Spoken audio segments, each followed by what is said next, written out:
ಒಂದೂವರೆ ತಿಂಗಳಿನಿಂದ ಬಂದ್ ಆಗಿದ್ದ ಕಾಳಿ ನದಿ ಜಲಕ್ರೀಡೆ ಮತ್ತೆ ಶುರು.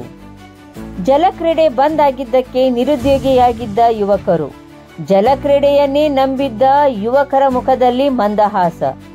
ಆರ್ವಿಡಿಯವರಿಗೆ, ಜಿಲ್ಲಾಧಿಕಾರಿಗಳಿಗೆ, ಪ್ರವಾಸೋದ್ಯಮ ಇಲಾಖೆಯ ಉಪನಿರ್ದೇಶಕರಿಗೆ, ತಾಲೂಕಾ ದಂಡಾಧಿಕಾರಿ ಜೋಯ್ಡಾ, ಗ್ರಾಮ ಪಂಚಾಯಿತಿ ಅವೇಡಾ ಅಧ್ಯಕ್ಷರು, ಪದಾಧಿಕಾರಿಗಳು ಇವರೆಲ್ಲರ ಸಹಯೋಗದಿಂದ ನಿನ್ನೆಯಿಂದ ಶುರುವಾಗಿದ್ದ ಕಾಳಿ ನದಿ ಜಲಕ್ರೀಡೆ ಶುರು ಮಾಡಲಿಕ್ಕೆ ಸಂಬಂಧಪಟ್ಟ ಎಲ್ಲರಿಗೂ ಧನ್ಯವಾದ ತಿಳಿಸಿದ ಜಲಕ್ರೀಡೆ ಯುವಕರು.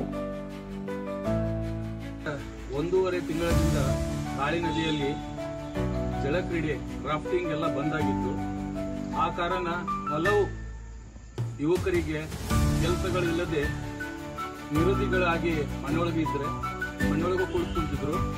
ಹಾಗೆ ಈ ಜಲಕ್ರೀಡೆ ನಡೆಸಲು ಪ್ರಯತ್ನ ಪಟ್ಟಂತಹ ನಮ್ಮ ಆಡಳಿತ ಸುಧಾರಣಾ ಆಯೋಗದ ಅಧ್ಯಕ್ಷರಾದ ಅಯ್ಯಾರ್ ದಾಂಡೇಲಿ ಜೋಯ್ಡಾ, ಮಾನ್ಯ ಆರ್.ವಿ. ದೇಶಪಾಂಡೆ ಸಾಹೇಬರಿಗೂ ಹಾಗೂ ಮಾನ್ಯ ಜಿಲ್ಲಾಧಿಕಾರಿಗಳಿಗೂ ಹಾಗೆ ಉಪನಿರ್ದೇಶಕರು ಪ್ರವಾಸೋದ್ಯಮ ಇಲಾಖೆ ಅವ್ರಿಗೂ ಕೂಡ ಹಾಗೆ ತಾಲೂಕು ದಂಡಾಧಿಕಾರಿ ಜೋಯ್ಡಾ ಇವರ ಪ್ರಯತ್ನದಿಂದ ಜಲಕ್ರೀಡೆ ನಿನ್ನೆಂತರ ಸ್ಟಾರ್ಟ್ ಆಗಿದೆ. ಅವರಿಗೆ ನಾವು ಸೋಪಾ ವಾಟರ್ ಆಕ್ಟಿವಿಟೀಸ್ ಅಸೋಸಿಯೇಷನ್ ಇಂದ ಹಾಗೂ ಸ್ಥಳೀಯ ಯುವಕರ ಕಡೆಯಿಂದ ತುಂಬು ಹೃದಯದ ಧನ್ಯಗಳನ್ನು ಅರ್ಪಿಸುತ್ತೇವೆ.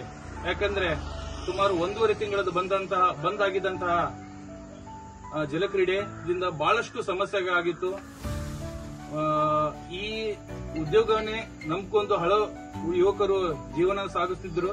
ಹಾಗಾಗಿ ಈ ಉದ್ಯೋಗ ಮತ್ತೊಮ್ಮೆ ನಮಗೆ ಸ್ಟಾರ್ಟ್ ಮಾಡಲಿಕ್ಕೆ ಅನುಕೂಲ ಮಾಡಿಕೊಟ್ಟಂತಹ ಮತ್ತೊಮ್ಮೆ ಶಾಸಕರಿಗೆ ಧನ್ಯವಾದ ಅರ್ಪಿಸುತ್ತಾ ನಮ್ಮ ಎರಡು ಮಾತುಗಳನ್ನು ಮುಗಿಸ್ತೀನಿ. ಜೈ ಹಿಂದ್.